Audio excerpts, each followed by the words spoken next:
Hello বন্ধুরা, আজকে আমি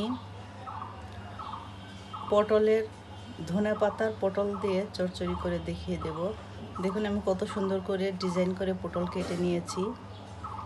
পেঁয়াজ দিলাম, মশলা বাটা, লবণ, হলুদ, মরিচ।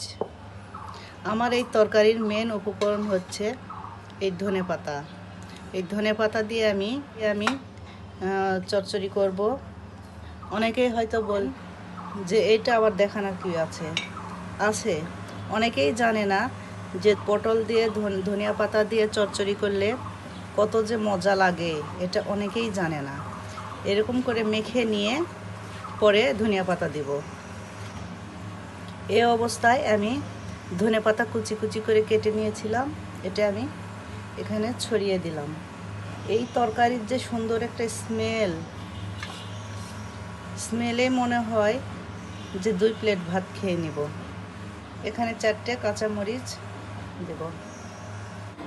এই তো মাছ আমি রান্না করে রেখেছি, মশলা দিয়ে সব কিছু দিয়ে সুন্দর করে রান্না করে রেখেছি। এটা তরকারিতে পরে দিব।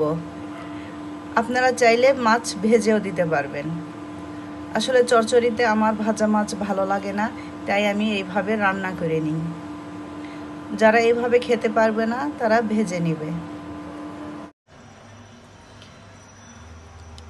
এই তো আমার তরকারির ফাইনাল লুক এরকম হয়েছে। যেরকম অ্যারোমা বের হচ্ছে তাতে মনে হচ্ছে অনেক ভাত খাওয়া যাবে।